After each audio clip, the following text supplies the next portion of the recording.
आदि योगी learning point channel पर आपका हार्दिक स्वागत है। तो अपन राजस्थान सरकार ने जितनी भी 2022 के अंदर योजनाएं लॉन्च करी है, अपन उसके रिगार्डिंग पहले भी कर चुके हैं। अपन ने पहले भी लगभग 7-8 के समथिंग योजनाएं कवर करी थी। आज अपन उसी सिलसिले में देखो, नवंबर के महीने में क्या राजस्थान सरकार ने खूब सारी स्कीम्स लॉन्च करी है जो उन्होंने बजट के अंदर घोषणा करी थी। तो अब अपन उनके बारे में पढ़ते हैं। ये आपके जो सीईटी का एग्जाम होगा, रीट होगा, या फिर जो भी आगे सेकंड ग्रेड का एक और पेपर होगा अभी, और हाईकोर्ट एलडीसी, जिनमें भी करंट अफेयर है, ये सारी आपके लिए इंपॉर्टेंट होगी। तो चलो शुरू करते हैं। देखो, पहली योजना यहाँ पे लिखी हुई है रिप्स 2022। तो ये क्या है, इसकी फुल फॉर्म क्या है? तो इसकी फुल फॉर्म है राजस्थान इन्वेस्टमेंट प्रमोशन स्कीम। ठीक है, इन्वेस्टमेंट प्रमोशन। अब नाम से ही पता चल रहा है कि इसमें इन्वेस्टमेंट को प्रमोट करना है। जो निवेश होता है, निवेश को क्या करना है? प्रमोट करना है। तो यह योजना कब लॉन्च करी गई? तो यह लॉन्च करी गई 7 अक्टूबर 2022 को, मतलब गांधी जी के बर्थडे के 5 दिन बाद में। ठीक है, और इसके अंदर क्या होगा? तो इसके अंदर देखो 5 प्रकार के शुल्क है। जैसे भूमि कर, तो वो 1 वर्ष के लिए, और भी मंडी शुल्क, जो अलग अलग तरह के शुल्क होते हैं, तो उनमें 5 तरह के शुल्कों को 100% तक उसके अंदर छूट दी जाएगी। अब इसमें भी कुछ और भी आगे है कि कितने सालों तक है, तो वो अपन को वहां तक नहीं जाना। सिर्फ इतना याद रखना कि 5 प्रकार के जो शुल्क है उनके अंदर छूट होगी। दूसरा, एसजीएसटी के अंदर 75% की छूट होगी। कितने टाइम तक? तो वो होगी 7 वर्ष के लिए। ठीक है, आगे इसमें एक और है कि पीएफ, जो प्रोविडेंट फंड होता है। देखो, प्रोविडेंट फंड एक ऐसा फंड है जिसके अंदर एम्प्लॉय जो होते हैं, किसी भी कंपनी के जो कर्मचारी होते हैं, उसका जो ओनर होता है कंपनी का, तो कर्मचारियों के अकाउंट में वो कुछ परसेंट डालता है और सरकार उसके अंदर कुछ परसेंट डालती है। तो वो दोनों मिलके और उसकी जो भविष्य निधि, भविष्य के लिए कुछ पैसा इकट्ठा करता है। तो उस पीएफ के अंदर सरकार 7 वर्ष तक उसके अंदर पुनर्भरण करेगी। मतलब जो ओनर है उसका भी लगभग लगभग सरकार ही तय करेगी। इसमें भी कुछ आगे नियम है कि महिलाओं के लिए अलग है, एससी के लिए अलग है, तो वो अपन को वहां तक नहीं जाना। तो ये योजना लॉन्च कब हुई? लगभग डेट का अगर सवाल आएगा तो डेट से ही पूछता है, या फिर उसके अंदर कुछ एक आध प्रोविजन उठा लेता है ना। तो यह 7 अक्टूबर 2022 को।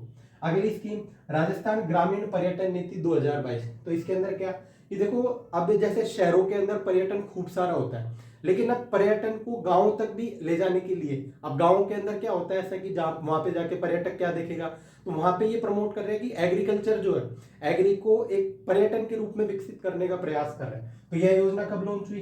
तो यह 24 नवंबर 2022 को हुई। कब? 24 नवंबर 2022। और ये जो ग्रामीण, इसके अंदर क्या होगा? ग्रामीण गेस्ट हाउस को डेवलप करेंगे, कृषि पर्यटन इकाई स्थापित करेंगे। ठीक है, तो 24 नवंबर 2022 ग्रामीण पर्यटन नीति। और जो ऊपर अपन ने पढ़ी थी ये वाली रिप्स, ये 7 अक्टूबर 2022। तो अपन तीसरी पढ़ते हैं। ये है मुख्यमंत्री बाल गोपाल योजना। तो इसके अंदर क्या होगा? इसके अंदर देखो, पहले एक योजना चलती थी अन्नपूर्ण दूध योजना। यह जुलाई 2018 में स्टार्ट हुई थी।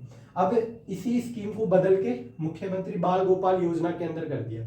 तो ये इसको मंजूरी तो दी थी 23 जून को, लेकिन ये लागू हुई है 29 नवंबर 2022 को। ठीक है, इसके अंदर क्या होगा? इसके अंदर होगा ये कि देखो, सप्ताह के अंदर 2 दिन बच्चों को स्कूल के अंदर दूध प्रोवाइड किया जाएगा।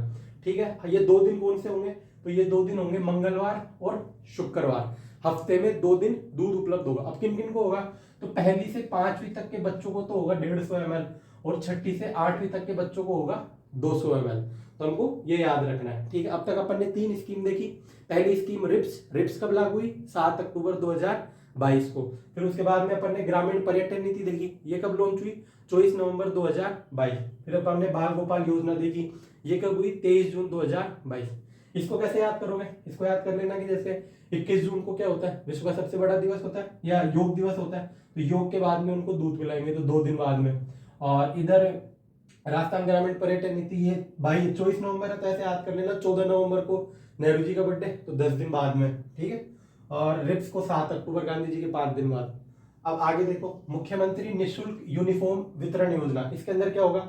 इसके अंदर बच्चों को क्या, जो पोशाक होती है, स्कूल की ड्रेस होती है, वो दी जाएगी। अब इसमें 2 जोड़ी ड्रेस देंगे और 200 रुपए उसको सिलाई के देंगे। सिलाई के जैसे उसको डीबीटी के थ्रू देंगे। कैसे? Direct beneficiary transfer. डीबीटी क्या होता है? Direct beneficiary transfer. ये उसके बैंक अकाउंट के अंदर सीधा जाएगा, जो घर वाले हैं या किसी के में भी। तो देखो, ये कब लॉन्च हुई? 29 नवंबर 2022। मतलब जो ये बाल गोपाल, ये जो ग्रामीण पर्यटन नीति, इसी के 5 दिन बाद 29 नवंबर 2022। ठीक है, तो ये 2 सेट योजना और 200 रुपए उसको सिलाई के लिए डीबीटी के थ्रू। ठीक है, अगली योजना इंदिरा शक्ति बाल फीस पुनर्भरण योजना। तो देखो, इसके अंदर क्या है कि जो बालिका की जो फीस होती है, देखो प्राइवेट स्कूल होती है उनके अंदर कुछ सीटें फिक्स होती है जो ग्रामीण क्षेत्रों के बच्चों के लिए रिजर्व रखी जाती है। तो अब सरकार ने क्या किया है कि जो बालिकाओं की फीस है ये आरटीई एक्ट के तहत पहली से 8वीं तक के बच्चों की निजी स्कूल की फीस पूरी की पूरी सरकार पे करेगी, मतलब उनको जाके सिर्फ एडमिशन लेना है, ठीक है।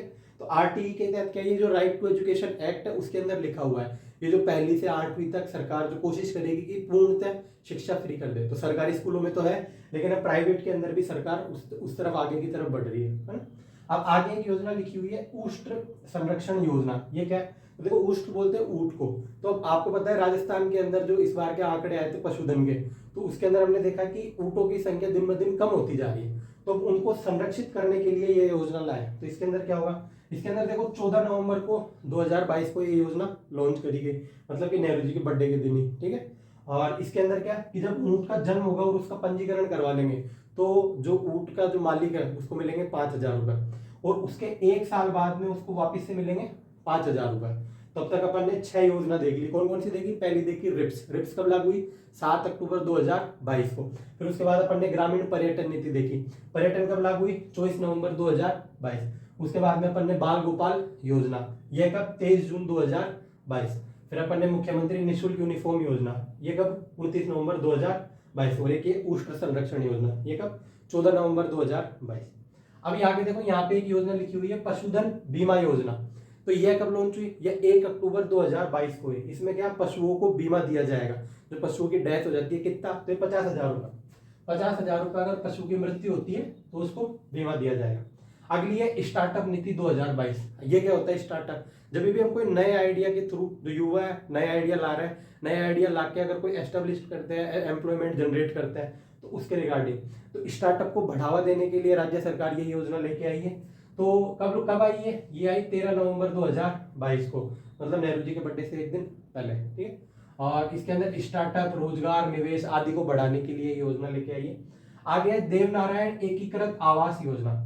इसके अंदर क्या होगा कि जो पशुपालक है उनको आवास देने के लिए, जो हम देखते हैं घुमंतु जो पशु जाते रहते हैं उनको लेके, उनके लिए। तो कब, 19 जून को ये योजना लेके आए और ये कोटा से स्टार्ट हुई।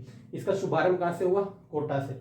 अब प्रदेश की प्रथम पशुपालक आवासीय योजना है ये कौन सी, देवनारायण एकीकृत योजना। तो अपन ने आज की वीडियो के अंदर लगभग 9 योजनाएं कवर करी है। इससे पहले भी 2 वीडियो आ चुकी है जिसके अंदर अपन ने इंदिरा गांधी जो मनरेगा वाली स्कीम है शहरों के लिए, वो भी अपन कवर कर लिए। दूरस्थ बालिका शिक्षा योजना है वो भी अपन ने कवर कर ली। उसके अलावा और भी काफी है, तो आप वो भी देख सकते हो। आगे आने वाली वीडियो में हम कवर करेंगे कि और भी जो स्कीम्स अगर लॉन्च हुई है करंट अफेयर के, जो भी आ सकते हैं सीईटी के अंदर और आगे सेकंड ग्रेड के पेपर में, रीट में, तो अपन उनको कवर करने की कोशिश करेंगे। धन्यवाद, जय हिंद, जय भारत।